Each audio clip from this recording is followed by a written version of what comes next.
Bonjour à tous, j'espère que vous allez bien.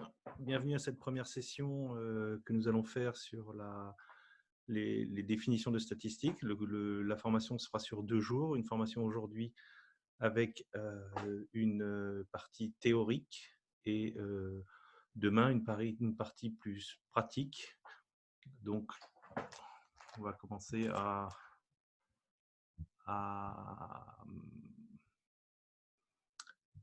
pouvoir parler donc de ce que nous allons du programme d'aujourd'hui.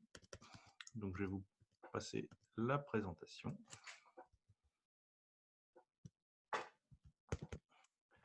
Donc, nous y voilà. Nous allons donc, comme introduction, donc comme je vous disais, 2 parties. Aujourd'hui, une formation théorique sur les définitions des critères statistiques. Cette formation est basée sur le manuel de statistiques que vous pouvez obtenir sur le site de la FIBA. Il est en téléchargement. Malheureusement, il est en anglais, mais c'est le document de référence.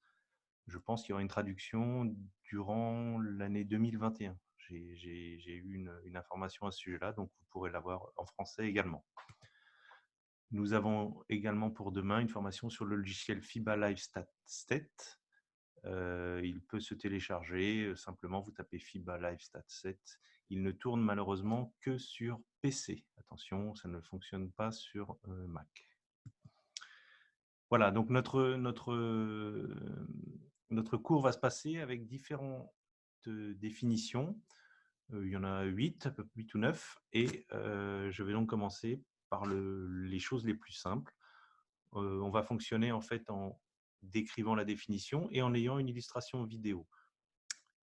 Donc on va commencer avec les tirs. Un tir, c'est quoi? Un tir tenté donc est comptabilisé à un joueur qui tire, lance ou tape un ballon vivant vers le panier adverse avec l'intention de marquer. Le plus important dans tout ça, c'est l'intention de marquer. Il faut donc toujours se poser la question, quand quelqu'un a le ballon et qu'il le lance vers le panier, est-ce qu'il souhaite tirer? Est-ce qu'il souhaite marquer? D'abord, est-ce qu'il souhaite tirer? Est-ce qu'il souhaite marquer? Si on a un doute, à ce moment-là, c'est une passe. On va commencer tout de suite avec un exemple vidéo. J'espère que vous aurez une bonne qualité. On a essayé de les mettre assez grandes. Le tir, donc, peu importe l'endroit où un tir va être tenté. Là, on va parler des tirs, ce qu'on appelle désespérés, de fin de période, qu'il faut aussi comptabiliser. Vidéo.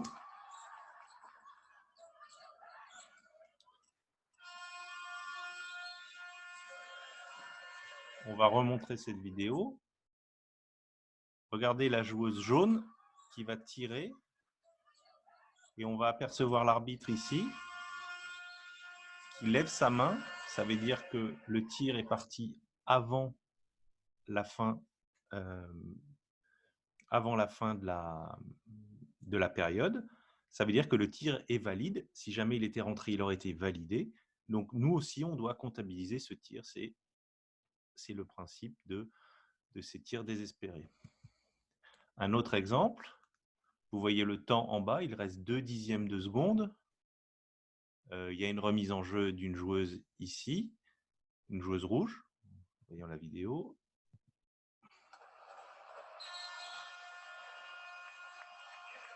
Alors, vous allez donc voir en bas à droite l'arbitre fait le geste d'annulation. Le tir est parti trop tard. On va revoir l'action. L'arbitre a annulé, donc le panier n'est pas valable. Et le tir n'est pas valable. On ne le comptabilisera pas. Pour les tirs, une autre partie de la définition du tir, c'est pendant une situation de rebond, en tapant le balle vers le panier, c'est un tir s'il est contrôlé. Ce qu'on appelle classiquement une claquette. Donc, vidéo, on va la voir une première fois.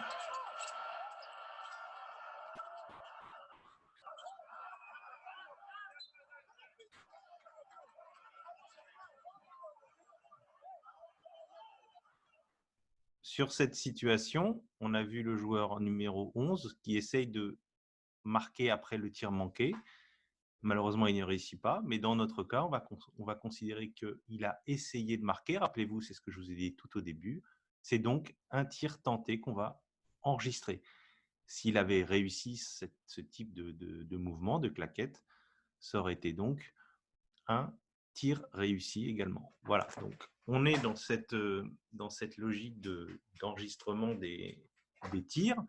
Il faut faire assez attention. Donc maintenant, on va voir d'autres exemples.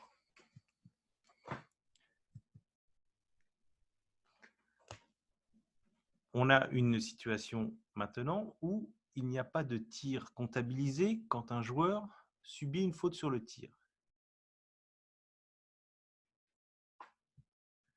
Le tir sera comptabilisé si la faute est commise après. Mais regardez cette situation, on va regarder la vidéo.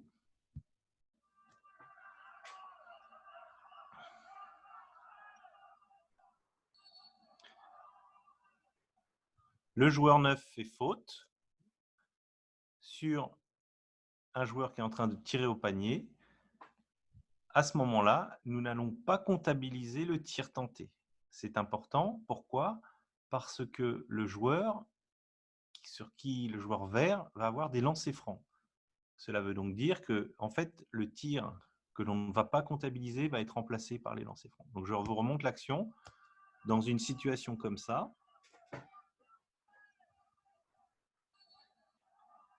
on ne compte pas de tir.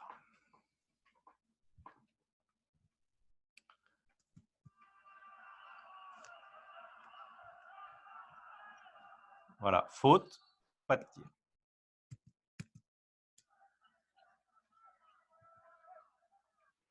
Pardon, j'étais un peu vite. Donc, sur les tirs, maintenant, on a quelques situations d'interprétation. Comme on a vu les problèmes de claquette tout à l'heure, vous vous souvenez ce joueur qui faisait une claquette, ce joueur qui faisait une claquette. Ici, on va avoir une situation, savoir est-ce qu'il y a claquette ou pas.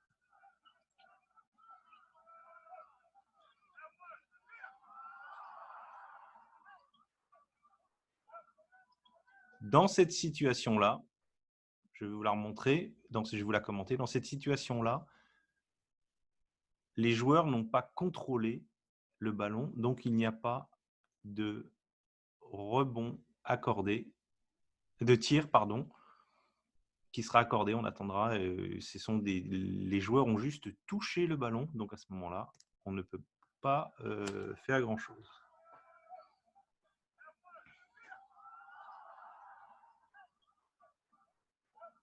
Voilà.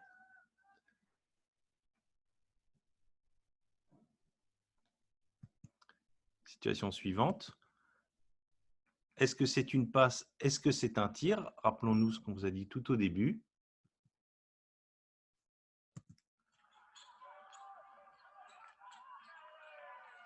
On va voir la vidéo.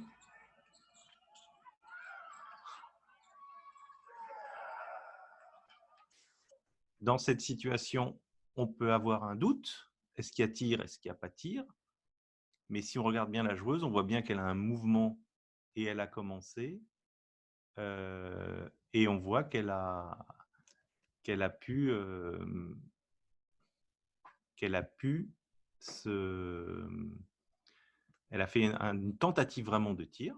Et à ce moment-là, elle a fait un airball. Mais donc là, derrière, le joueuse a récupéré et a marqué. Mais dans cette situation-là, on va la regarder. Regardez bien la joueuse. Elle a la volonté de marquer, même si elle fait un airball.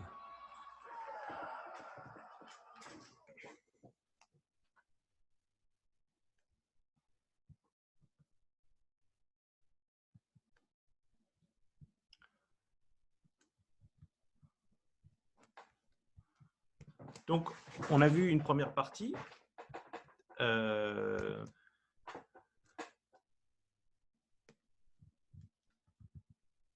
Je vous Je vous invite maintenant à poser des questions par écrit, si vous souhaitez. Comme ça, je vais y répondre tout de suite sur la partie des tirs. Donc, n'hésitez pas à poser vos questions. Je vous rappelle, les choses principales, c'est 1, le joueur doit avoir la volonté de marquer. Et ensuite, il y a donc tous ces problèmes de claquettes. Est-ce que le joueur, sur une claquette, essaye de marquer? À ce moment-là, on va et on va essayer de voir. J'ai une question, comment apprécier la volonté de marquer? C'est une attitude, je dirais qu'on a le langage du corps. Le joueur va essayer, on va voir qu'il va prendre ses appuis, il va monter, il va essayer de marquer. On peut regarder l'attitude, on peut regarder ses yeux aussi, souvent, il y a une volonté. Et quand on a un petit peu joué au basket, même à petit niveau, on ressent bien si le joueur veut faire une passe ou pas. Souvent, et puis après, plus vous officierez, plus vous connaîtrez les joueurs, et puis surtout en championnat local, et comme ça, vous pourrez, vous aurez surtout la capacité de savoir si le joueur a tendance à vouloir faire des passes plutôt que de faire souvent de faire des feintes de tir et faire des passes. Et à ce moment-là, vous le verrez. Oui, c'est de l'appréciation du statisticien. Quand vous êtes dans une salle où il y a un appareil des 24 secondes, à ce moment-là, vous aurez l'aide de l'opérateur des 24 secondes qui, lui aussi, pourra vous aider si vous avez un doute. Si l'opérateur pense qu'il y a tir, il a potentiellement autant raison que vous. Et ça peut vous aider aussi si vous avez vous-même un doute à ce moment-là.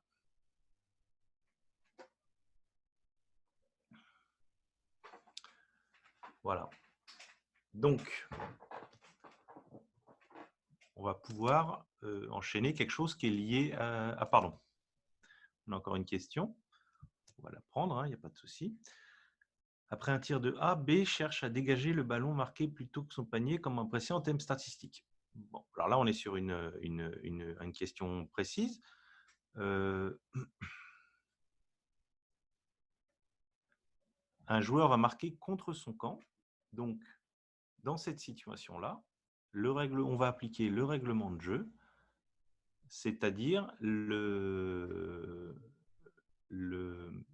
capitaine en jeu va avoir le panier marqué. C'est le règlement. Donc, à ce moment-là, si vous ne savez pas qui est le capitaine en jeu, demandez à la table de marque, comme vous serez positionné à côté, pour être sûr d'avoir le même numéro. Et dans le cas où la table de marque ne sait pas, envoyez un de vos opérateurs de statistiques, demandez à l'assistant coach de cette équipe concernée, savoir qui est le capitaine en jeu pour pouvoir mettre à jour la feuille de marque et les statistiques. Donc, il est important d'avoir, comme je disais, une bonne coordination et un bon dialogue avec les officiels de la table. Vous êtes de fait officiel de table quand vous faites des statistiques. Donc, voilà, c'est une équipe entière et c'est important de toujours bien communiquer parce qu'il arrivera que le marqueur vous demande qui a marqué, j'ai pas vu, ou qui a fait la faute. Ça peut vous aider, tout le monde peut s'aider et c'est ça le plus important, de travailler tous ensemble. Voilà, donc on va enchaîner sur la deuxième partie, qui sont les contres.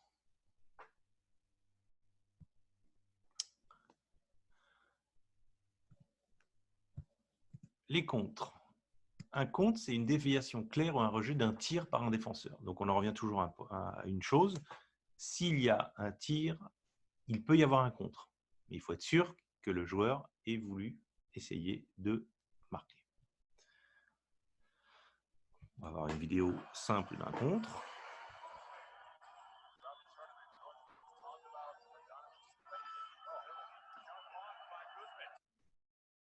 Je vais arrêter la vidéo au moment où le joueur est contré.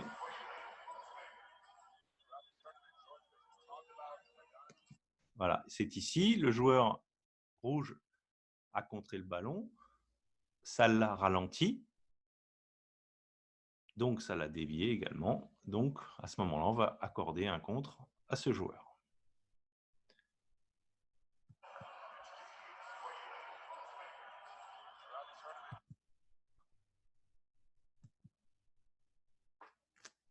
ça, on est dans une situation claire où le ballon a quitté les mains du tireur.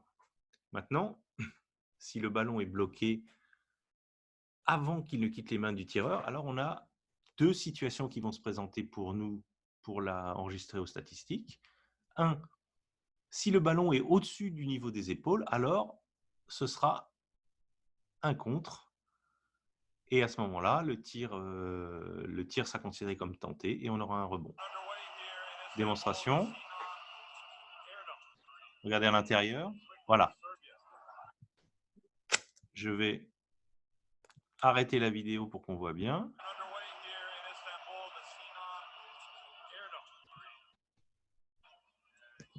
Voyez, ici, le ballon ne quitte pas les mains du tireur.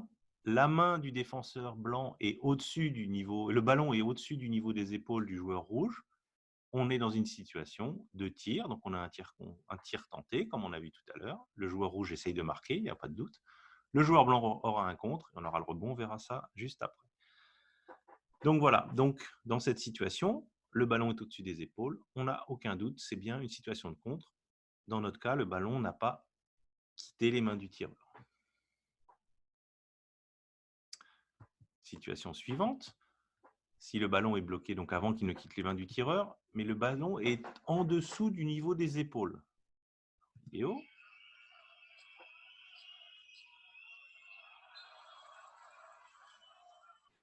On va la repasser. Pardon.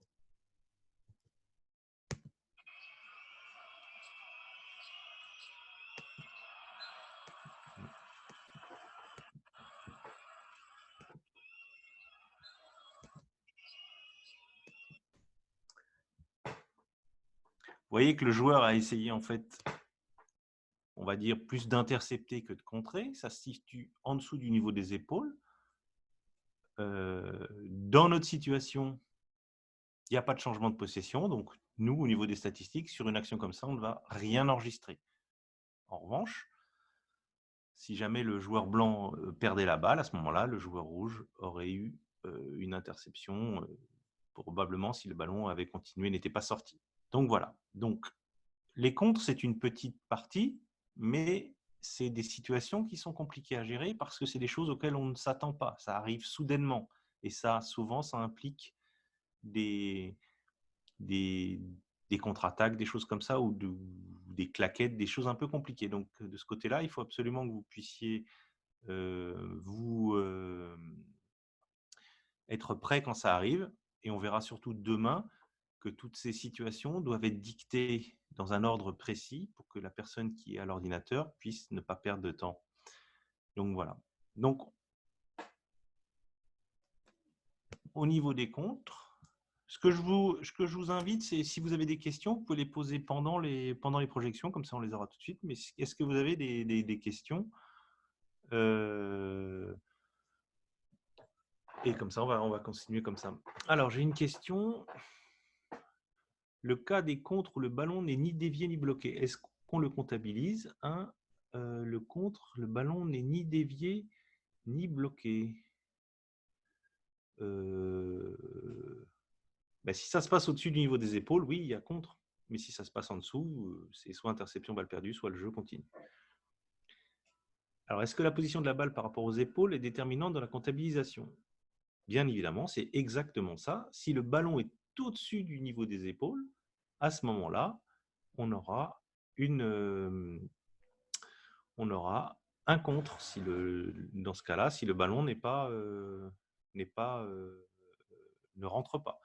Parce que bien évidemment, on peut contrer un ballon, mais si le ballon rentre ensuite, à ce moment-là, on n'aura pas de contre, il ne sera pas comptabilisé.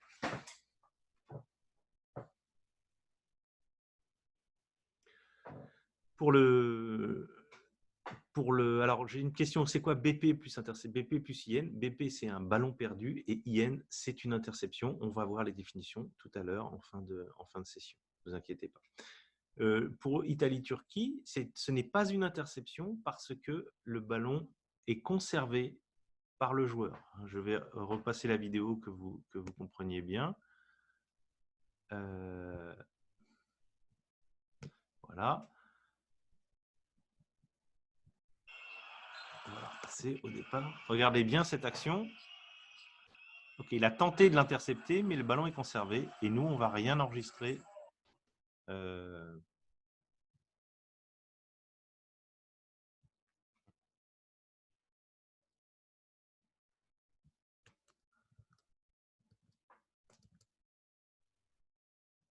Il y a quelqu'un qui a demandé la main. C'est simplement, c'est dans le chat. Je ne vais pas vous donner la main physiquement. La parole, pardon, mais vous pouvez écrire votre question rapidement et on va y répondre. Donc, j'attends une petite quelques secondes si la personne veut poser une question.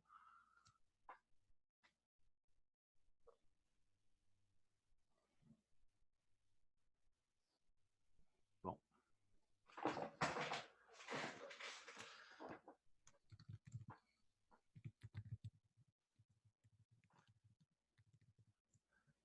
Donc, on va enchaîner avec les lancers francs. Alors là, il n'y a pas trop de vidéos, mais il va falloir essayer d'imaginer un peu tout ça. Mais ce n'est pas très compliqué. Quand on a des lancers francs, on est dans une situation où on doit suivre les décisions des arbitres. Jusque-là, rien de bien compliqué. Et c'est ça qui va nous faire enregistrer le lancer franc de la meilleure manière. On aura d'abord des situations où l'équipe du défenseur va faire une violation. La situation, vous avez un joueur qui est au lancer, qui tire son lancer franc, et le défenseur rentre trop tôt. C'est une situation classique. Si le lancer franc est raté, l'arbitre va siffler et va redonner le lancer à retirer.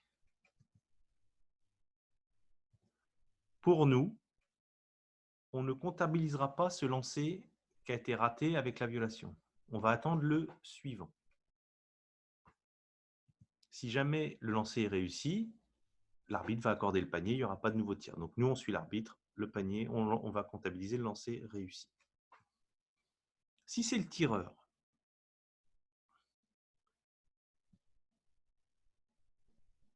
LFT, donc c'est lancer franc tenté. Si la violation du tireur, à ce moment-là, son lancer franc sera manqué. On va le comptabiliser comme raté. Donc, on ne comptabilisera qu'un lancer franc tenté. Et il y aura un rebond d'équipe dans le cas du lancer franc. On va voir les rebonds bientôt, vous inquiétez pas, vous allez voir ça. Si donc, quand il y a une violation du tireur, c'est genre il met plus de 5 secondes ou il met le pied sur la ligne, à ce moment-là, son lancer franc sera nécessairement manqué et on n'aura pas de lancer franc réussi. Si c'est un joueur attaquant, à ce moment-là,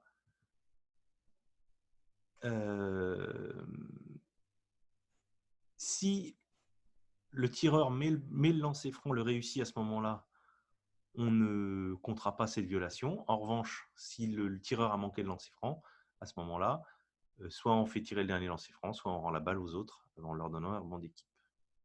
En fait, le résumé de tout ça, sur un lancer franc, il n'y a jamais de ballon perdu.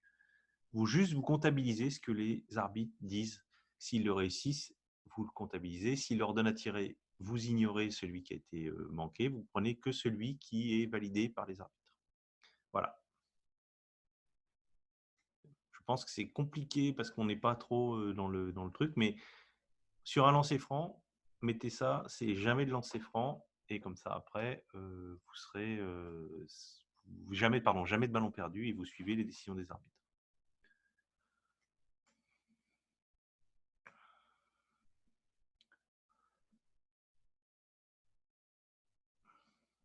Je me permets, j'ai une question qui est arrivée entre-temps sur les contres, où il y a marqué « Si le tir est fait sous l'épaule, est-ce que le comptabilise ?» J'ai tendance à dire qu'un tir qui part de sous l'épaule, le ballon, il va monter nécessairement au moins au niveau du visage. Imaginez faire un tir, vous avez le ballon, vous le mettez ici au niveau comme ça ne marche pas, je pense. Donc nécessairement là, un tir, il est au moins au niveau de votre tête. Donc vous êtes nécessairement, le ballon, il est au-dessus du niveau de la ligne des épaules. Donc à ce moment-là, je pense que ça, c'est des choses qui n'existent pas. N'essayez. Je comprends, des fois on cherche on se pose des questions, mais il faut vraiment avoir des choses assez simples.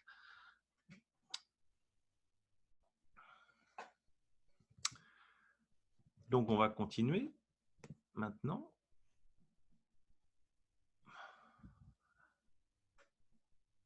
Attendez, j'ai des questions qui sont...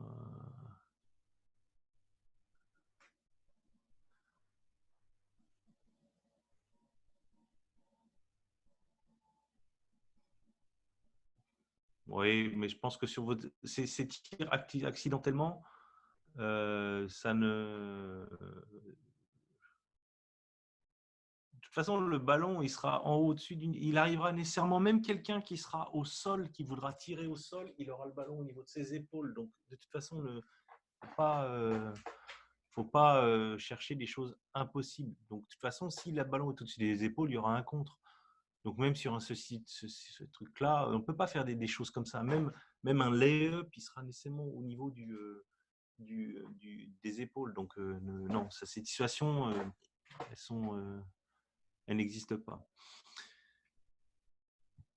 Donc, on va continuer.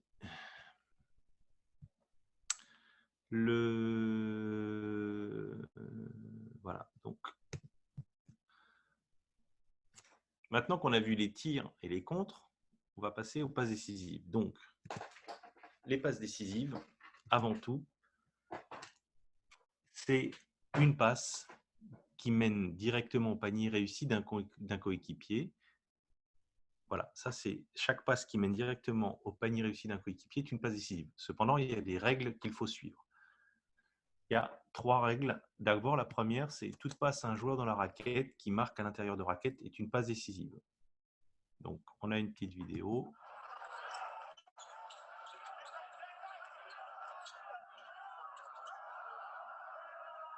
Je vais repasser la vidéo, juste je vais l'arrêter quand il reçoit le ballon. Voilà. Le joueur reçoit le ballon dans la raquette. Dans la raquette, ça veut dire un pied dans la raquette. D'accord? Donc, un pied, 2 pieds.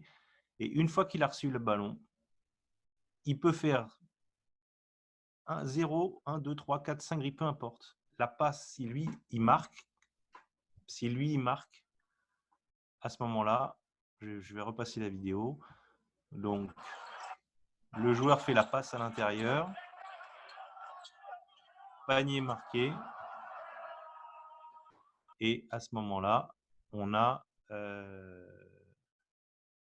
une passe décisive qui sera donnée au joueur. Donc, quand la passe est dans la raquette, 0, dribble, 1 dribble, 2 dribbles, 3 dribbles, peu importe. S'il marque, il y aura une passe décisive. Ça, c'est la première partie. La deuxième partie, c'est toute passe à un joueur en dehors de la raquette. S'il marque sans dribbler, c'est une passe décisive. Alors, on a plusieurs exemples.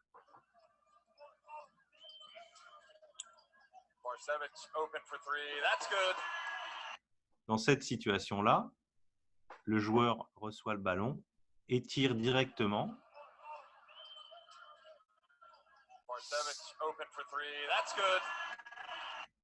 Le joueur a tiré directement sans passe décisive.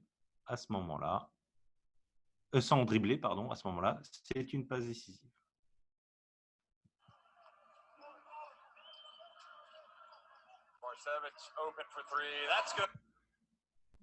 Deuxième exemple. Chaque passe qui met donc toute passe à un joueur en dehors de la raquette, s'il marque sans dribbler, c'est une passe décisive. Donc deuxième exemple.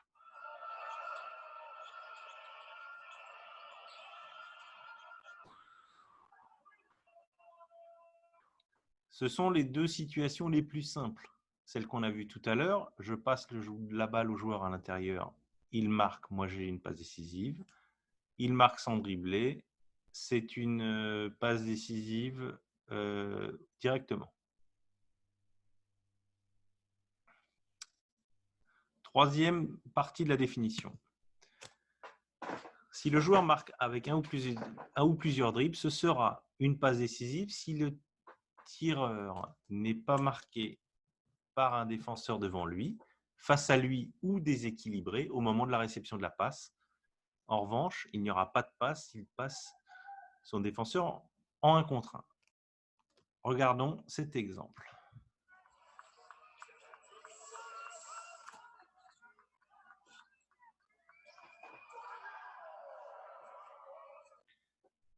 La joueuse a fait un écran sur la shooteuse. À ce moment-là, elle s'est retrouvée toute seule. Il y a donc, au moment de récupérer le ballon, à ce moment-là, regardez bien, la joueuse fait un écran, lui donne le ballon, elle est seule. À ce moment-là, il y a donc une passe décisive.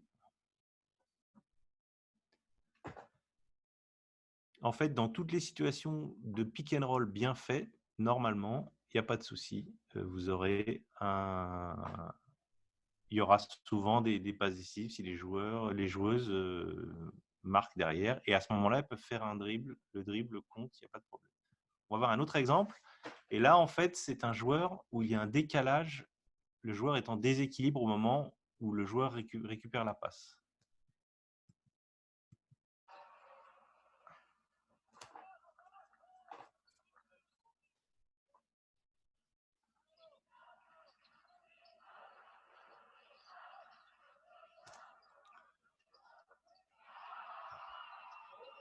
J'espère que vous arrivez à voir la vidéo. Je vais juste l'arrêter où il faut.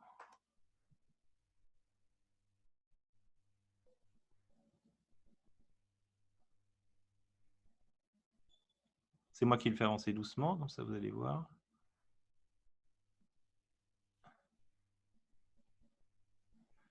Sur cette action, vous voyez, au moment où il reçoit la balle, le joueur 24, le joueur est un peu en déséquilibre et sur la pénétration, voilà. Et c'est parfait là. Vous voyez qu'il est.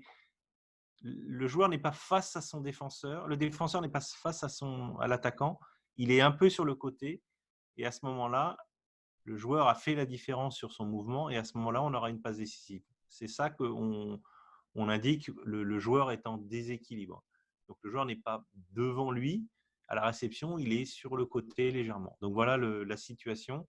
C'est des situations qui arrivent assez souvent dans des calages. Donc c'est des situations où il faut se poser la question à chaque fois, est-ce qu'il y a passe décisive ou est-ce qu'il n'y a pas passe décisive?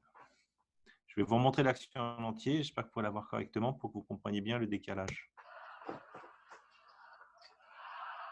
On va la remettre au début.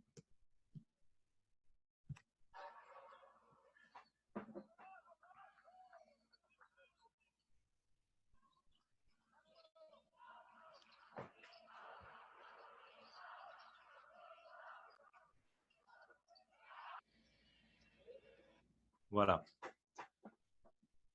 Donc, on est donc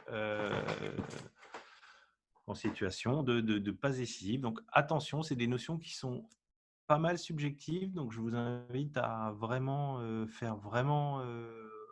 travailler, à voir comment vous allez pouvoir mettre en place l'apprentissage de ces choses-là. Donc, ça veut dire qu'il faut bien maîtriser la définition. Donc, c'est pour ça qu'il faudra se référer au manuel. Et ensuite, vous pourrez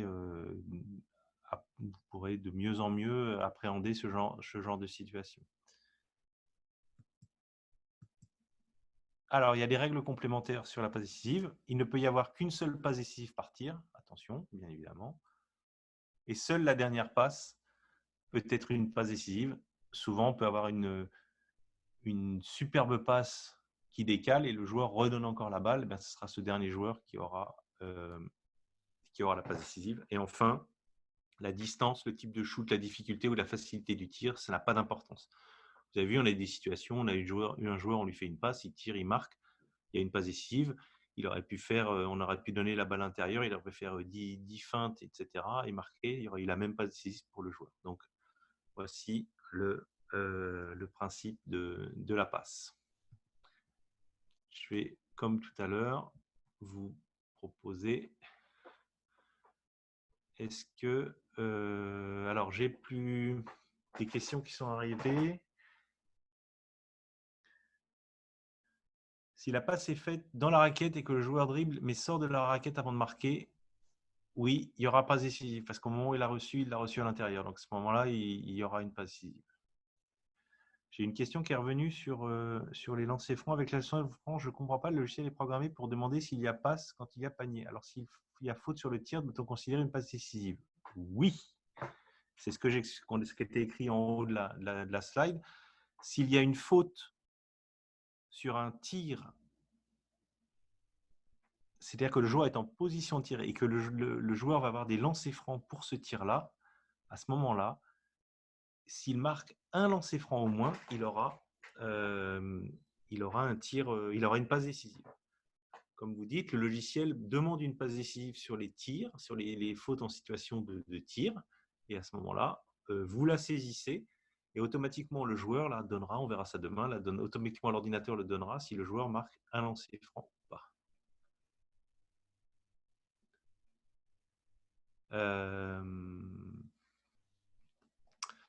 Voilà, est-ce qu'il y a des questions sur les passes décisives? N'hésitez pas. Alors, tentative de A5 en dehors de la raquette, mais au dernier moment, passe à 4 qui marque. Passe décisive ou pas?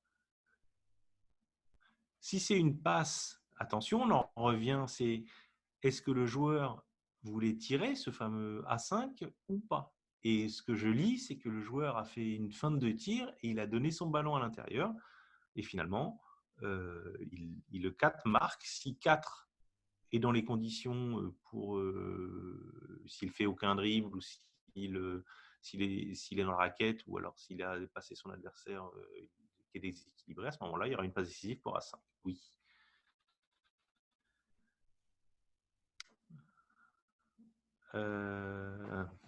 Ok. Essayez de ne pas commenter sur les problèmes de vidéo, s'il vous plaît, dans le chat, parce que sinon, on ne va pas s'en sortir. Là. Sinon, on perd, il y a beaucoup trop de choses écrites. Merci.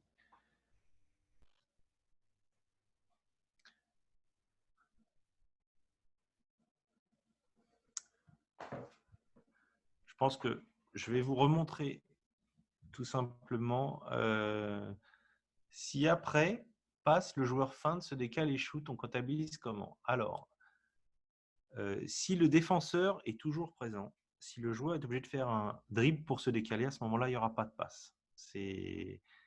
On considère que le joueur recrée une nouvelle action à ce moment-là. Il a reçu le ballon, le joueur a défendu correctement, et à ce moment-là, le joueur chez nous le joueur n'aura pas de passe décisive parce qu'on considère que le joueur a recréé une nouvelle action en faisant sa feinte, etc. En revanche, si le joueur reçoit le ballon, fait une feinte, ne dribble pas et marque, à ce moment-là, on est toujours dans la logique, et je reçois le ballon sans dribbler, à ce moment-là, il y aura passe décisive. Donc, le joueur, il y a un défenseur sur lui, il dribble, il n'y a pas de passe décisive, le joueur reçoit le ballon, il ne dribble pas, fait une feinte et shoot, à ce moment-là, il y aura passe décisive. Si sur contre-attaque, la passe sous la ligne médiane est une passe décisive, oui, le passeur peut être en zone arrière, mais il faut que le joueur qui reçoit le ballon soit en zone avant. Si le joueur reçoit le ballon en zone arrière, il n'y aura pas de passe décisive. Voilà, ben, la question est juste en dessous. Donc, pour les contre-attaques, il faut que le ballon soit réceptionné en zone avant. J'ai une question. La passe de A1 vers A3 qui reçoit alors que son défenseur direct n'est pas en face de lui. A3 dribble et va faire un lay-up. Y a-t-il passe décisive ou pas? Si son défenseur n'est pas en face de lui, à ce moment-là, oui, il y aura une passe décisive. C'est exactement cette action-là, un peu comme celle qu'on a vue où le joueur était décalé. Mais là, il arrive souvent, ces situations arrivent dans des renversements à l'opposé. Ça arrive souvent que le défenseur soit en retard. Donc, en général, on dit que le défenseur, il doit être à peu près au maximum à 1 mètre. Et peut-être des fois un petit peu plus quand il est à l'opposé, mais si vraiment il est placé en face à 1 mètre maximum, à ce moment-là, il n'y aura pas de passe décisive. En revanche, dans ce cas-là, dans le cas de l'exemple, il n'y a personne en face, il y aura une passe décisive, bien évidemment. Pourquoi on mettra une passe décisive? Parce qu'il y a une raison. Le fait que le joueur qui a le ballon donne son ballon à ce joueur-là, à cet endroit-là, c'est qu'il a bien vu qu'il n'y avait pas de défenseur. Donc, c'est pour essayer de marquer. C'est quand même ça le plus important. Donc, clairement, on est dans une phase, une situation de passe décisive. Comme je vous disais, on va essayer de revoir les différentes actions des passes. Comme ça, Je vais juste répondre à la dernière question. Pardon, je réponds à la dernière question et on va retourner pour qu'on les revérifie. Au moment d'un buzzer beater, si le tireur est en zone arrière et marque après une première passe de dégagement, il n'y aura pas de passe décisive, on est en zone arrière. Voilà, tout simplement. Donc, je reviens à nos définitions. On va les revoir toutes parce que c'est le plus compliqué, cette situation-là. C'est une vraie situation de comment on appelle ça? C'est une situation d'interprétation. Et la difficulté des passes décisives, c'est que on doit réfléchir après, parce que on ne peut pas se dire le joueur, c'est lui qui va faire la passe décisive. On n'en sait rien. On est obligé de voir si le panier rentre et de repenser en arrière. Ah, est-ce qu'il y a eu une passe? Est-ce qu'il n'y en a pas eu? J'en profite pour donner cette notion, c'est-à-dire qu'il faut toujours demander, se poser la question, est-ce qu'il y a une passe décisive ou pas? Oui ou non? Parce que quand demain on verra le logiciel, il faudra se donner l'information comme quoi il n'y a pas de passe. Et ça, c'est important. Le fait de dire il n'y a pas de passe, ça veut dire qu'on est sûr de son action. On est sûr de dire, ben non, dans cette situation, il n'y avait pas de passe, donc je le confirme. Donc voilà. Donc je repasse les informations. Si le joueur reçoit dans la raquette, pardon,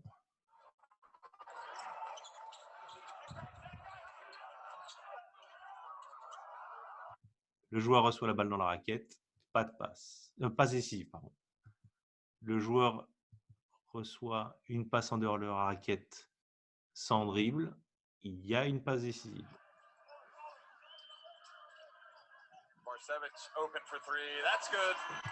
Le joueur n'a pas dribblé, il reçoit la balle, passe décisive.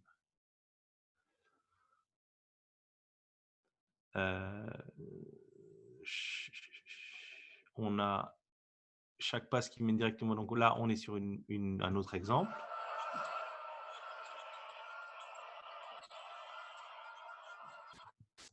Le joueur tire seul, sans dribbler, passe décisive.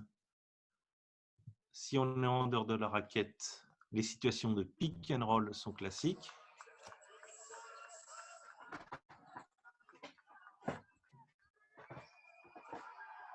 Situation de pick and roll, l'écran de la joueuse libère la shooteuse, elle n'a plus de défenseur face à elle. À ce moment-là, la passe décisive de la joueuse qui a fait l'écran, il y a une passe décisive. Et enfin, le joueur est déséquilibré au moment où l'attaquant reçoit la balle. À ce moment-là, il y a passe décisive.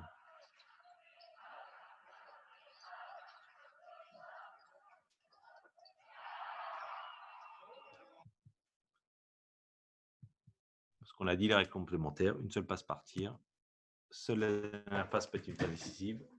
La distance, le type de shoot, la difficulté et la facilité du tir n'ont aucune importance. Alors, on a eu quelques questions entre-temps. Alors, après rebond, on fait une passe et le joueur va en contre-attaque sur plusieurs mètres et marque. Y a-t-il une passe décisive? Oui, si au moment où il reçoit la balle, il n'y a aucun défenseur sur lui. Attention, il arrive que des fois, en contre-attaque, il y ait quand même un défenseur et que ce soit un contre un. À ce moment-là, il n'y a plus de passe décisive.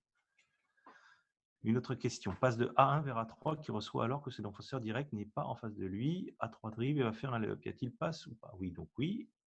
A3 fait un alley-oop et A4 qui marque. Passe décisive ou pas? Oui, bien sûr. Parce qu'alley-oop, déjà, le joueur a pris ses appuis dans la raquette, probablement. 2, il ne dribble pas. Donc, on est tout à fait dans une situation avec une passe décisive. Ça, c'est classique. À 2 secondes de la fin du match, une remise en jeu de 1 vers A2 et que ce dernier marque sans dribbler ou donne passe décisive ou pas. Bien sûr.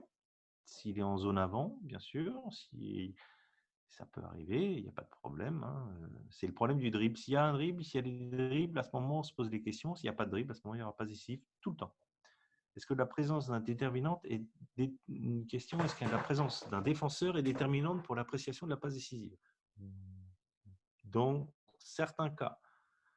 Si le ballon, donc je reprends les 3 cas, comme ça c'est facile, on va les revoir, mais c'est important que tout le monde comprenne bien. Je reçois le ballon à l'intérieur de la raquette, je peux avoir 10 défenseurs ou 5 défenseurs autour de moi. Si je marque, la personne qui m'a fait la passe a une passe décisive, peu importe. Si je reçois le ballon, je ne dribble pas et je marque, je peux avoir un défenseur, 2 défenseurs, la présence n'est pas importante. En revanche, si je dribble après avoir reçu le ballon, à ce moment-là, oui, la présence du défenseur est déterminante pour calculer cette situation-là. Donc, à ce moment-là, on sera dans une situation où il faudra choisir comment on appelle ça? Il faudra être en mode, comment expliquer? Il faudra voir si le défenseur est bien en face de vous ou pas. Si le défenseur est en face du tireur à moins d'1 mètre, à ce moment-là, il est placé et à ce moment-là, il n'y aura pas de passe décisive. Sinon, s'il est en décalage, s'il n'est pas là, s'il est plus loin, à ce moment-là, il y a pas de passe. Il n'y a pas décisive, pardon. Alors, une autre question, si la passe de A1 vers A3 est déviée par un défenseur et A2 marque? Alors, très bonne question. Non, il n'y aura pas de passe si la passe est déviée, parce qu'on ne sait jamais où aurait été cette passe de A1. Normalement, elle était vers A3 et finalement elle tombe vers A2. A2 a de la chance, l'équipe A a de la chance, mais il n'y a pas de passe.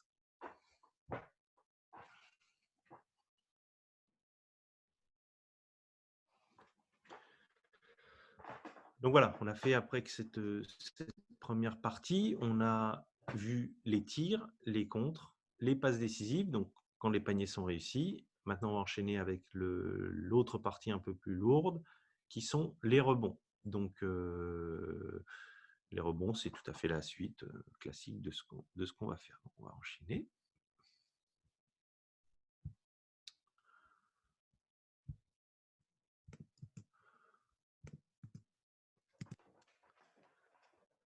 Alors, les rebonds. C'est pas compliqué. Et ça, c'est une chose qu'il faut vraiment intégrer et qu'il faut se poser systématiquement la question. Après chaque tir tenté ou le dernier lancer franc manqué, il y a un rebond. Ça, c'est obligatoire. Tir manqué ou lancer manqué, le dernier manqué, rebond. Toujours, il y a quelques petites exceptions, mais globalement, il y a un rebond. Ça, c'est impératif. Donc, il faut toujours se poser la question, après un tir manqué, qui a pris le rebond? Soit le ballon est récupéré par un joueur récupère le contrôle du ballon vivant, soit c'est une équipe qui sera concernée par une remise en jeu. Donc, en fait, on va avoir une notion de rebond qui soit individuelle ou de rebond d'équipe. Démonstration. Là, c'est le joueur, c'est une fille, une joueur va récupérer le ballon.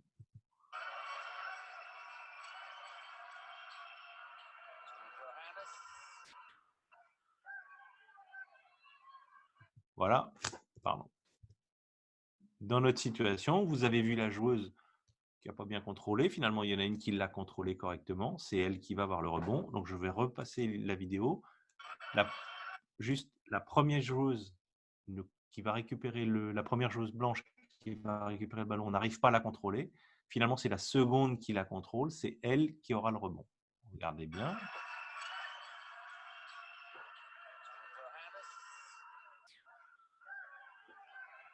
Voilà. Voilà.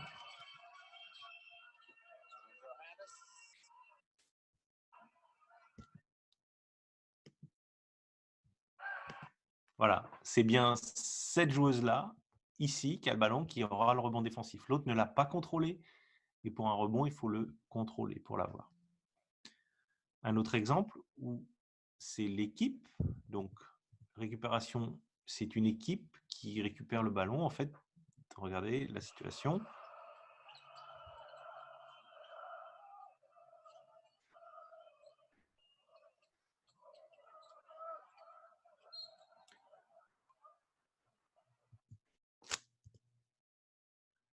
Donc, dans cette situation, le joueur a tiré.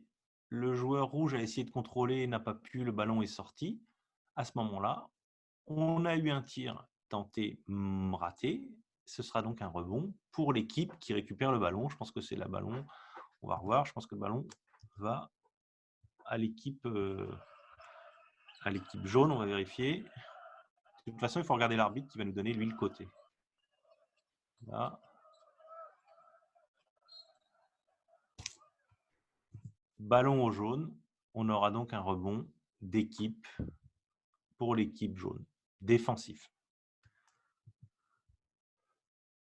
Pour les rebonds, on a ce qu'on appelle les mini-possessions. Les mini-possessions, c'est quand un joueur n'arrive pas à complètement contrôler le rebond. C'est-à-dire que souvent, il y a des situations où vous avez un joueur qui prend un rebond, mais qui perd le ballon tout de suite.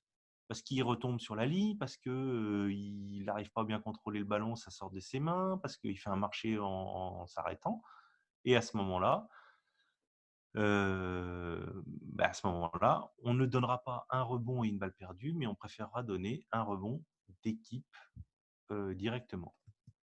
En fait, quand on met, pour que le joueur puisse avoir on attribue un rebond au joueur, il faut qu'il contrôle le ballon. Et contrôler, ça veut dire contrôler le ballon, mais aussi contrôler son corps. Il arrive qu'un joueur, des fois, il prenne le ballon bien à deux mains, mais quand il retombe au sol, ses jambes flageolent et puis il tombe par terre, il perd le ballon. Donc, voilà la situation où je vais je vais montrer cette situation et après on va faire une pause pour les questions parce qu'il y en a déjà qui arrivent pas mal. Donc, vous voyez dans cette situation, la joueuse 10 blanche, on va la revoir, au rebond, prend le ballon, presque, mais elle le perd tout de suite. À ce moment-là, on donnera un rebond d'équipe à l'équipe rouge. Alors, je vais faire un petit break. On va après prendre nos questions tout de suite, comme ça. Alors, A1 tente un tir. Le ballon passe au-dessus de l'anneau sans qu'il ne touche ni le panneau ni l'anneau pour aller tomber dans les mains de Ado et ça rebond. On a bien une notion de A1 qui tente un tir. Donc, en fait, c'est un airball. Si on considère que c'est bien qu'il avait la volonté de marquer, on revient toujours à la toute première chose que je vous dis. Un tir, c'est une volonté de marquer. À ce moment-là, si c'est la volonté de marquer, il y a un rebond. Oui, il y aura un rebond offensif pour A2, son coéquipier. Ça arrive souvent, donc il n'y a pas de souci de ce côté-là. La situation où le défenseur touche pour un rebond et n'arrive pas à contrôler le ballon et un attaquant vient lui saisir le ballon. Peut-on le comptabiliser comme un rebond? Le rebond, c'est celui qui va finalement le contrôler. Donc la situation où le défenseur touche pour un rebond mais n'arrive pas à le contrôler, donc c'est clair, toucher n'est pas contrôlé. Donc là, dans cette situation qui est décrite, ça arrive aussi.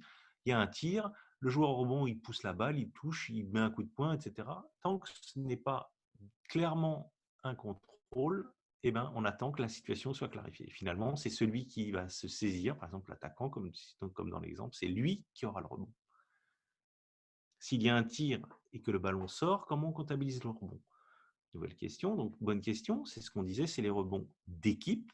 Je tire, le ballon sort, je donne donc un tir tenté à un joueur et l'équipe a une ligne sur les statistiques où on comptabilise ses rebonds quand le ballon sort dans ces situations-là. Un peu comme on a vu avec le joueur rouge là, qui tombait, la balle est sortie dehors, et ben, le rebond a été donné au joueur, à l'équipe jaune. Dans le cas d'un rebond d'équipe, est-ce que le rebond défensif sera noté? Oui, c'est rebond défensif ou offensif. À ce moment-là, on aura ces rebonds défensifs ou offensifs, c'est-à-dire que ça peut arriver des deux côtés, il n'y a pas de souci. S'il y a tapine, est-ce qu'il y a un rebond? Alors, les tapines, c'est les claquettes. Oui, c'est une situation de rebond. Toujours dans la notion, j'essaye de marquer. Donc, il faut bien être sûr que le joueur, quand il fait une claquette, raquette, il y a un rebond. À ce moment-là, oui, il faut faire attention. Donc, si après un tir, dernière question pour l'instant, si après un tir raté, un défenseur claque la balle à l'extérieur de la raquette, donnant lieu à une nouvelle possession, peu importe l'équipe. Ah ben, pas peu importe l'équipe. Là, il y a une notion qui va être abordée, mais on peut l'aborder tout de suite. Il y a un tir raté. Si un joueur dévie volontairement sur un coéquipier le ballon, à ce moment-là, il aura le droit à un rebond défensif. Mais s'il dévie le ballon sur un adversaire, à ce moment-là, il y aura juste un rebond pour l'adversaire. Donc, et s'il dévie le ballon vers personne, à ce moment-là, c'est celui qui récupérera qui aura le rebond. Donc, ça correspond à la dernière question qui a été posée. Si le joueur dévie volontairement le ballon à son coéquipier, le rebond est-il comptabilisé à qui? Il est comptabilisé à celui qui dévie. Clairement, c'est lui. Donc voilà. Donc, dans deux notions qu'il faut retenir, la notion de rebond d'équipe, c'est-à-dire on a un joueur qui reçoit le ballon, qui tire, personne n'arrive à le contrôler ou le touche et le ballon sort. À ce moment-là, on a un rebond d'équipe. Et on a la notion de contrôle du ballon. Tant qu'un joueur n'a pas contrôlé clairement le ballon, on ne peut pas lui donner de rebond. En revanche, il peut tout à fait dévier le ballon à quelqu'un, et si cette déviation elle est volontaire et claire, à ce moment-là, il aura un rebond directement. On va continuer avec les rebonds. Là, quelques petites choses encore. Donc, j'en reviens, je vais vous remontrer cet exemple des mini-possessions, comme on en a parlé un petit peu. Au lieu d'un rebond balle perdue immédiatement, on donne un rebond d'équipe. Donc, je vais vous repasser cette vidéo. Voilà. Voilà, donc là,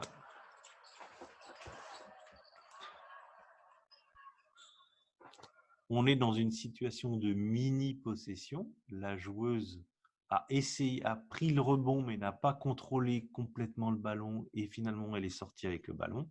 À ce moment-là, il n'y aura pas rebond et balle perdue pour la joueuse blanche, mais il y aura juste rebond d'équipe défensif pour la joueuse rouge. Pour les rebonds. Donc, les rebonds individuels, c'est être le premier à récupérer le contrôle du ballon. Dévier le ballon pour essayer de marquer, c'est une claquette, tout simplement. Et dévier le ballon volontairement vers un coéquipier, comme on disait un peu plus tôt. Ce sont les trois types pour être... voilà. Il y a aussi cette situation de rebond où on récupère un rebond simultanément avec un adversaire. On est dans une situation, vous savez, deux joueurs arrivent au rebond et prennent en même temps. Il y a une situation de ballon tenu. Et à ce moment-là, on est dans une situation d'entre-deux. Et la position alternée, celui qui récupère le ballon a le rebond. Pour les rebonds d'équipe, si le ballon sort du terrain avant qu'aucun joueur n'ait pu contrôler le ballon, alors on aura un rebond d'équipe. Et il y a une situation aussi où on donne un rebond d'équipe, là c'est un peu plus précis. Ça arrive qu'il y ait un tir, et il y a une faute alors que le ballon est en l'air. À ce moment-là, comme on a eu un tir, la règle nous dit qu'il faut un rebond. À ce moment-là, on mettra un rebond d'équipe à celui qui bénéficiera de la faute. Mais ça, c'est un peu plus précis, et au fur et à mesure que vous travaillerez sur les statistiques, c'est des notions que vous serez obligé d'intégrer rapidement. Il y a aussi le ballon se coince dans le panneau, donc on a la position alternée. Dans ce cas-là aussi, on a un rebond d'équipe. Ça arrive de temps en temps, donc il faut le savoir. De la même manière, quand on a un panier contre son camp, ça arrive. On en a parlé tout à l'heure de qui marquait, donc c'est le capitaine en jeu. C'est-à-dire, imaginez, vous faites une claquette contre votre camp, il y a quelqu'un qui tire, et on met un panier contre son camp. À ce moment-là, on mettra un rebond d'équipe offensif à l'équipe qui a marqué contre son camp. marquer pour qui va être bénévole, qui va marquer, pardon. Donc voilà.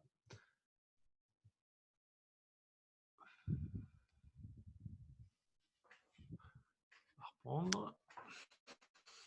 Alors, est-ce qu'on a eu des questions? Donc, bonne question. On a eu donc j'ai répondu à cette question. En fait, il y a un tir, il y a entre deux. À ce moment-là, l'arbitre, par exemple, donne l'équipe A à cause de la position alternée de la flèche. Il y aura un rebond qui sera comptabilisé, oui, au joueur de l'équipe qui récupère le ballon.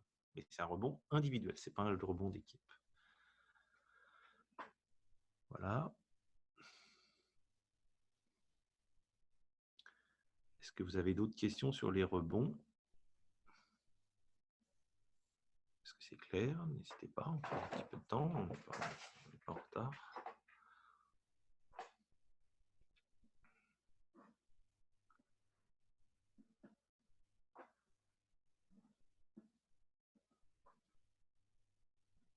Pas de questions. Donc,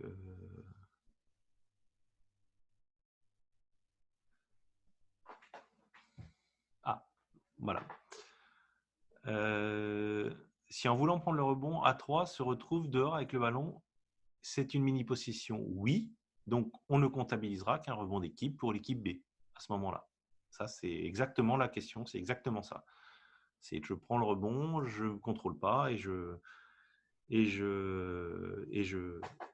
tombe et je sors avec le ballon. Donc, à ce moment-là, clairement, il n'y aura pas de… C'est une mini-possession. Donc, mini-possession veut dire rebond d'équipe simplement pour l'équipe B.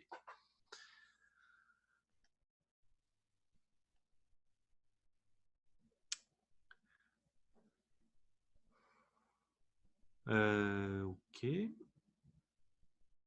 On va donc enchaîner avec les dernières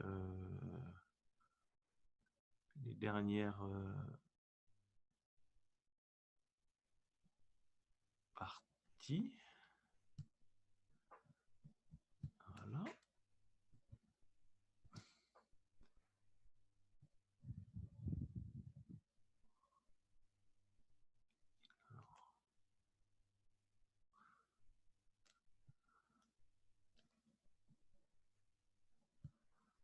Donc, on va arriver sur les dernières notions qui sont ballon perdu et interception. Et après, on fera le point un peu sur tout ça. Alors, les ballons perdus. Un ballon perdu est une erreur commise par un attaquant ou l'équipe avec la conséquence que l'équipe défenseur récupère la position du ballon. Alors, on a les mauvais passes, les mauvais contrôles, les pertes de possession, on ne rattrape pas le ballon dans les bonnes conditions, les violations, les fautes offensives, les marchés, etc. Quand on a un ballon perdu, il doit y avoir un changement de possession.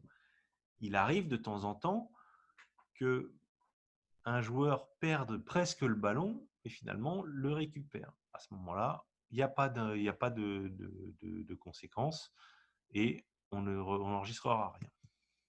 Exemple, sur les mauvaises passes, c'est vraiment très simple, mais c'est important de bien tout voir.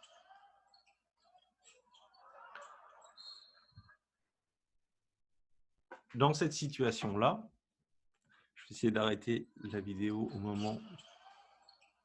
Voilà. La joueuse fait une passe lobée et la joueuse en dessous n'arrive pas à la récupérer. Comme vous le savez, une passe, quand elle est faite pour qu'elle soit bonne, elle doit être pas trop forte, pas trop douce non plus. Elle doit pas être trop haute, pas être trop basse. Elle doit pas être à droite, pas être trop à gauche. Elle doit être au niveau du torse du joueur ou de la joueuse. Donc, à ce moment-là, si la passe qui est faite ne correspond pas, on considère que c'est une mauvaise passe. Et pour aller encore plus loin, la mauvaise passe, c'est 90%, 95% des cas, c'est une mauvaise passe. entre quand deux joueurs, un joueur passe la balle à l'autre et qu'il la perd, dans 95%, la responsabilité, on va la donner à celui qui passe. C'est vraiment s'il y a un mauvais contrôle dans une passe qu'on ne lui donnera pas la responsabilité. C'est vraiment, comme on dit trivialement, hein, quelqu'un qui a les mains carrées et qui n'arrive pas à récupérer le ballon. Mais dans ce cas-là, sinon, la plupart du temps, vous devez vous dire c'est le passeur. Sauf si, mais c'est souvent le passeur. Donc, dans ce cas-là, dans notre exemple à nous, la joueuse fait une passe trop haute. La fille, on va la revoir, la joueuse fait une passe lobée trop haute. Elle n'arrive pas à la récupérer. Balle perdue à la passeuse. Exemple suivant. Un mauvais contrôle.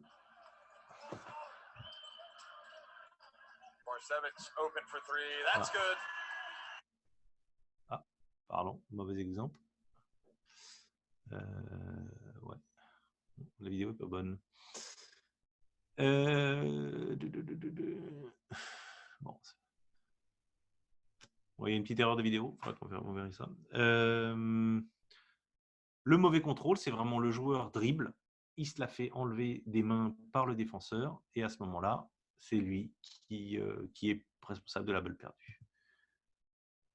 Alors, comme les rebonds, on a des balles perdues d'équipe et des balles perdues pour les joueurs. Alors attendez, on va faire peut-être une petite pause de questions parce que je vois que ça arrive. La passe en close est-elle une mauvaise passe? Elle n'est pas une. Alors, pardon, y a-t-il des mini-possessions dans les ballons perdus? Oui, mais on va y arriver après parce que c'est dans les situations de balles perdues d'interception. Donc, ça, on va le décrire dans les interceptions, pas de souci.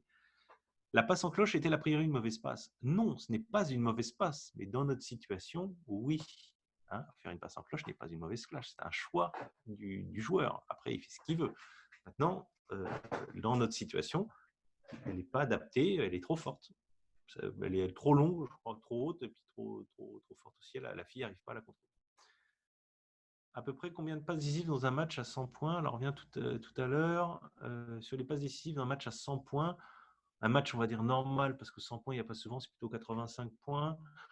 On est à 18, 20 passes minimum. Donc, voilà. Souvent, oui, on est à peu près à ça.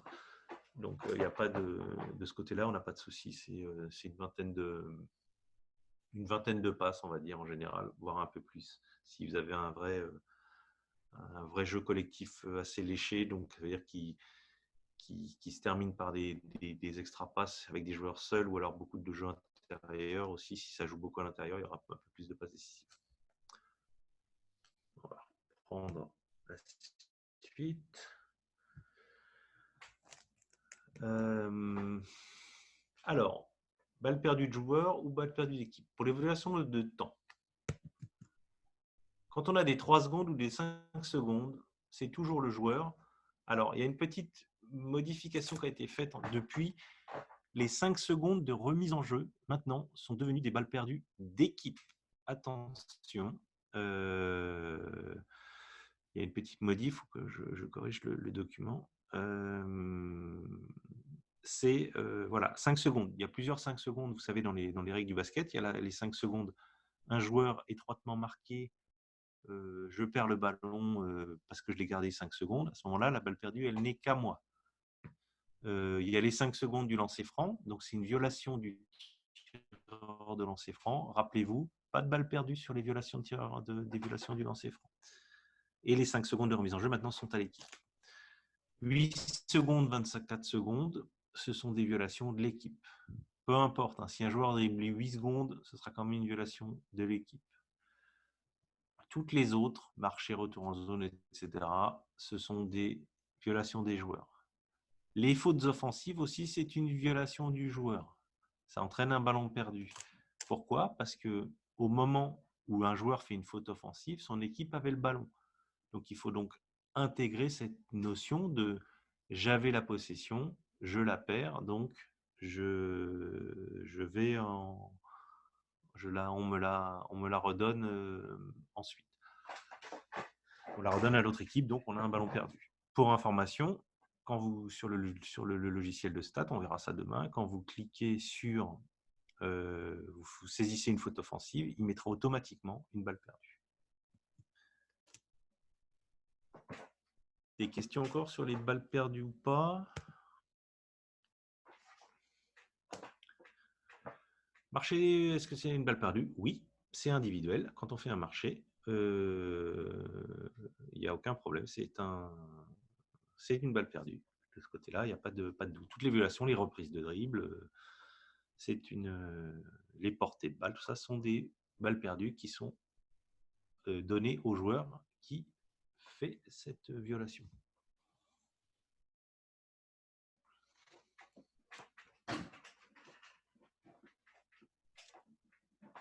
Alors, on va enchaîner sur les interceptions. Alors, une interception est attribuée à un défenseur quand son action cause un ballon perdu à son adversaire. Une interception, une balle perdue, toujours. Il ne peut pas y avoir une interception toute seule. En revanche, il peut y avoir des balles perdues sans interception. Ça, on le verra, mais ça, c'est faire attention. Une interception, il faut que le joueur, il y ait quelqu'un qui touche le ballon pour qu'il y ait un changement de possession. Alors, on a la situation, prendre le ballon des mains d'un adversaire. Situation simple. Voilà.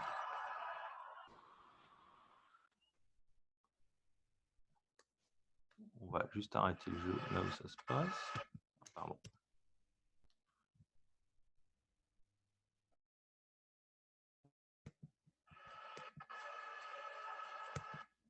Dans cette situation, le joueur là qui est en tête de raquette rouge, il a, au moment où le joueur blanc a tenté de pénétrer, il a tapé le ballon des mains du joueur et le ballon est parti et a été récupéré par un de ses coéquipiers.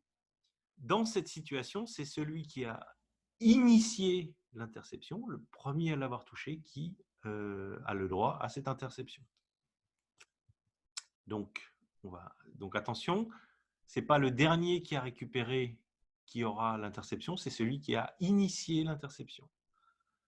C'est une notion très compliquée que même des bons statisticiens souvent se trompent. Donc là, il faut bien, comme pour beaucoup, c'est des premières notions de statistique, c'est celui qui initie l'interception qui aura l'interception. Ce n'est pas celui qui va finalement la récupérer après. Je vais juste remontrer cette vidéo-là. Attendez, pardon. Je vais remontrer cette vidéo parce que on voit que c'est un autre qui récupère, je crois, de mémoire. Ah non, finalement, c'est le même joueur là dans ce cas-là, mais si c'est un autre joueur, à ce moment-là, c'est quand même lui, le numéro 4, qui l'aura.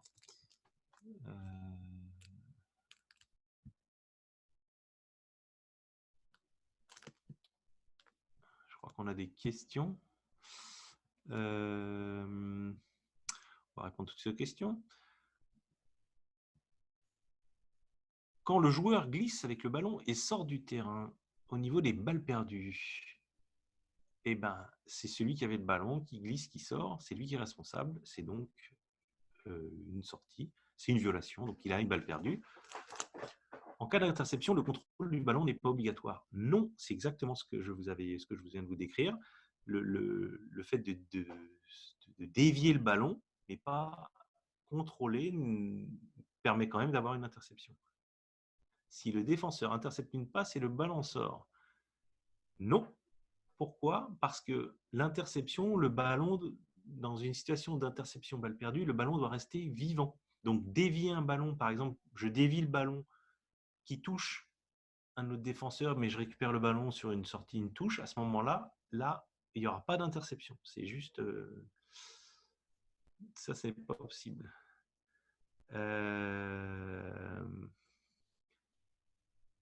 Voilà, c'est celui qui change la trajectoire du ballon. C'est exactement ça. Celui qui change la trajectoire du ballon, c'est celui qui aura l'interception, on va dire, dans une situation de 1 contre 1, mais pas sur une situation. Mais pareil, de la même manière, une situation, un joueur fait une passe, j'intercepte, je dévie le ballon vers mon coéquipier. À ce moment-là, oui, c'est moi qui aurai l'interception. C'est moi qui fais changer en fait Alors, interception, changement de trajectoire, ballon vivant. Ballon vivant, oui. Changement de trajectoire, pas tout le temps. S'il y a une passe et qu'elle est interceptée complètement, il n'y a pas de changement de trajectoire, c'est juste la récupérer, quoi, hein. Donc, il y a souvent un changement de trajectoire, oui, mais il peut y avoir aussi une interception directe où le joueur intercepte la balle directement. Ça arrive assez souvent, hein. Et là, on l'a même vu dans l'exemple d'avant, hein. Donc, alors, on a un autre exemple ici. On va juste le revoir. Je sais pas où on était. Voilà, interception, ça on l'a vu. Intercepter ou dévier une passe. Bah, tiens, on y est. On va la voir l'exemple par rapport. Je vais vous passer l'exemple dont on parle. Intercepter ou dévier une passe.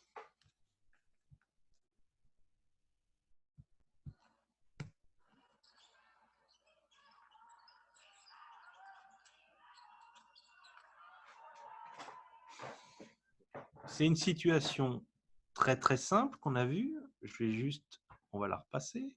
Je vais juste arrêter au moment où la joueuse fait la passe. Mince, pardon.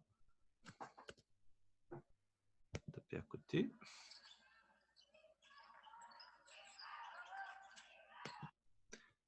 Ici, la joueuse jaune fait une passe directement sur la 6 rouge. La joueuse rouge va la récupérer.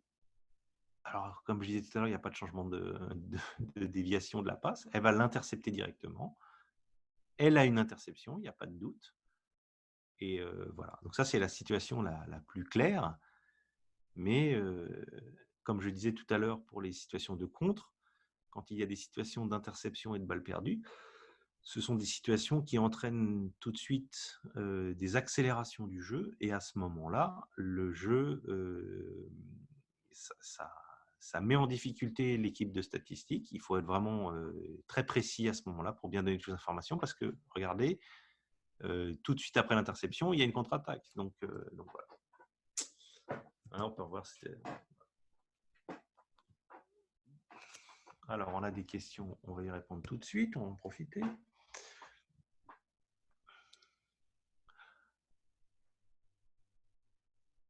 S'il y a interception et que dans la foulée, le joueur récupère le ballon, comment l'interpréter? Eh ben, on va y arriver. De toute façon, sur les problèmes de mini-possession, c'est exactement comme pour les rebonds. On va en parler tout à l'heure. A1 fait un alley-oop à A5, B intercepte le ballon au niveau du panier, interception ou rebond. Si on est bien dans une situation de alley-oop, A1 fait une passe. Un alley-oop, c'est un joueur qui passe une balle à quelqu'un. Donc à ce moment-là, on est bien dans la situation où A1 a fait un alley-oop et dans ce cas-là, le A1 a une balle perdue, clairement, et l'interception, B aura une interception. Et A5 aura rien du tout, il aura sauté pour rien. Donc voilà, donc oui, alley-oop, c'est une situation de balle perdue, clairement.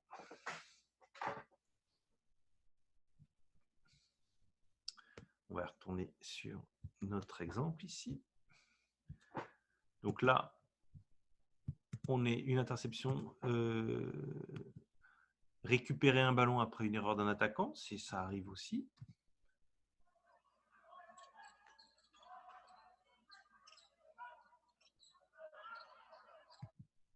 Pardon. On est dans une situation de... Je vais essayer d'arrêter le jeu pareil. Ah là, pardon, je vais taper à côté. Excusez-moi.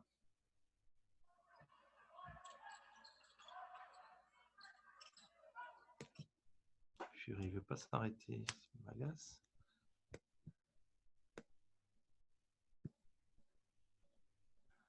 En fait, dans notre situation, la joueuse bloque la balle contre sa cuisse et la perd. Et en fait, derrière, c'est la joueuse rouge qui la récupère. Dans cette situation-là, il y a une balle perdue de la joueuse jaune. et sur un mauvais contrôle, et une interception de la joueuse rouge. C'est important. Alors, certains pourraient dire qu'elle n'a pas fait d'effort, etc. Mais dans cette situation, elle est placée, elle est à côté, elle est en aide défensive. Donc, si le ballon sort, elle peut le récupérer tout de suite. Donc, balle perdue de la jaune, interception de la rouge sur ce mauvais contrôle de la joueuse.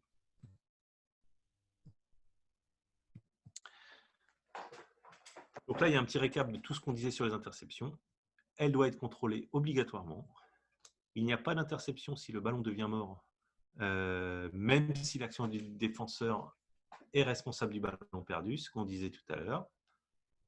Pour chaque interception, il doit y avoir un ballon perdu. En revanche, pour chaque ballon perdu, ce n'est pas obligatoire qu'il y ait une interception. Toutes les violations qui font que le ballon est mort, il n'y aura pas d'interception.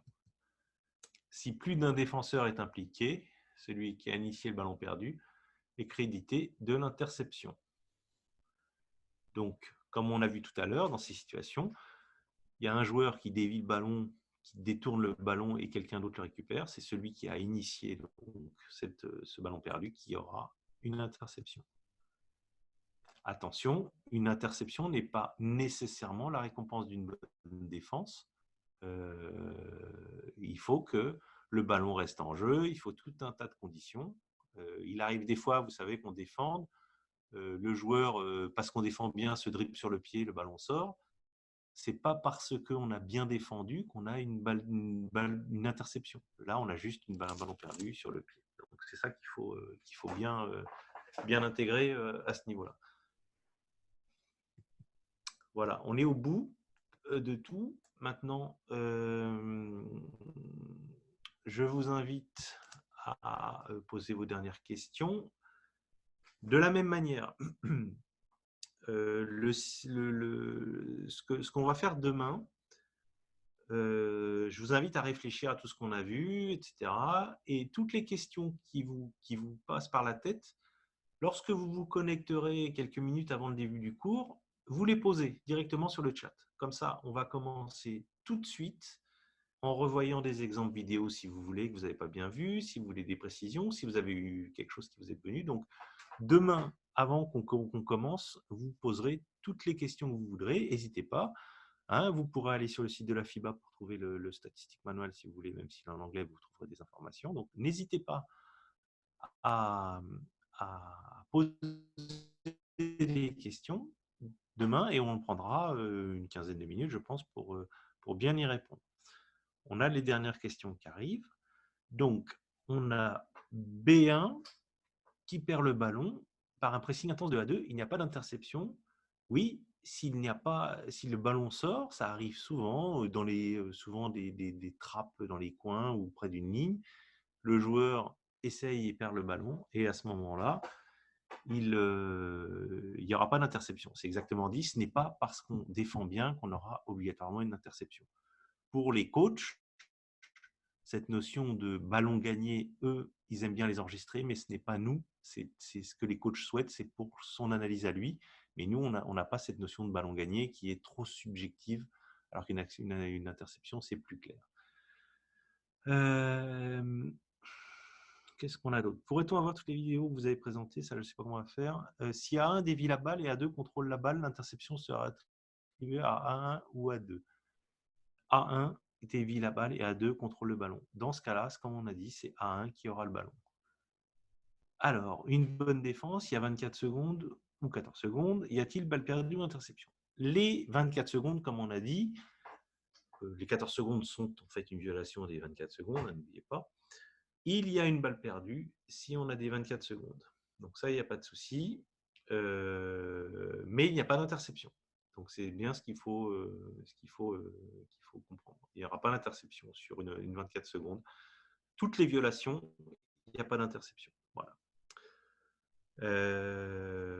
Donc, je vous invite demain à comment on appelle ça, à réfléchir. Vous avez des choses qui vont revenir parce que là, on a parlé pendant 1h30 d'un peu de tout, je vous dirais. Donc, ça, certaines notions que vous avez connues ou que vous connaissez, d'autres que vous n'avez jamais vues. Donc, ça va vous faire. Donc, je vais vous donner, je mets sur le chat fiba.basketball, c'est l'adresse où vous trouvez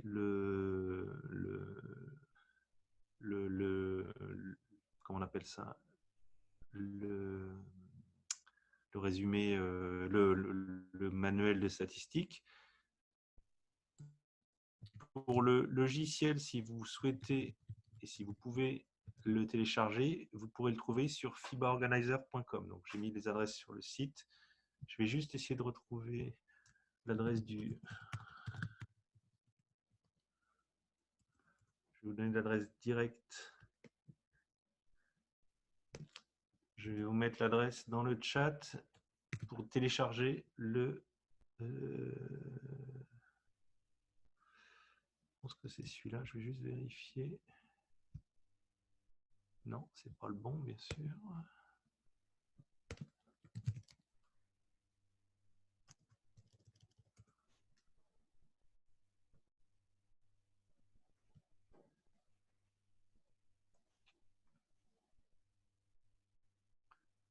Je vais vous donner l'adresse. Ne vous inquiétez pas. Voilà. Très bien, il y a une page en français en plus. Très bien, vous allez pouvoir...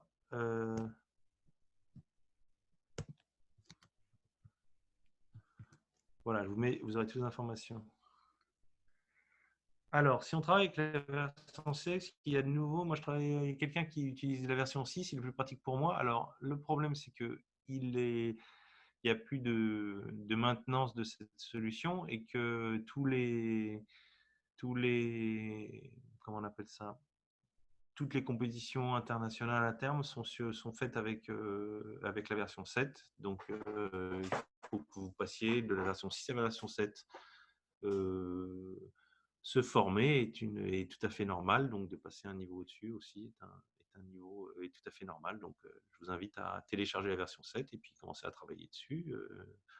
Si vous travaillez avec la version 6 au début, vous allez vite passer au 7 parce qu'il y a quand même il est beaucoup plus puissant. Donc voilà. J'en profite de savoir si est-ce que je pose la question à l'administrateur, est-ce que les cours sont on peut les voir a posteriori ou pas? Oh, oui, après, on va le mettre sur la playlist. Ils pourront voir les cours, quoi. Parfait. Donc, je sais On pas les si... envoie par mail D'accord, vous enverrez une information par mail à tout le... à Voilà, tous ceux qui ont participé aujourd'hui. super, ben, impeccable. Donc voilà la réponse, je l'ai directement. Ben, si on n'a plus de questions, je vous invite donc demain demain matin à préparer toutes vos questions qui seraient venues dans l'après-midi et la soirée. N'hésitez pas. Vous avez le lien pour télécharger le petit manuel et vous aurez comme ça toutes les informations sans problème. Ben, je vous souhaite une bonne fin de matinée et puis à demain. On se retrouve à 9h GMT avec plaisir. Au revoir à tous.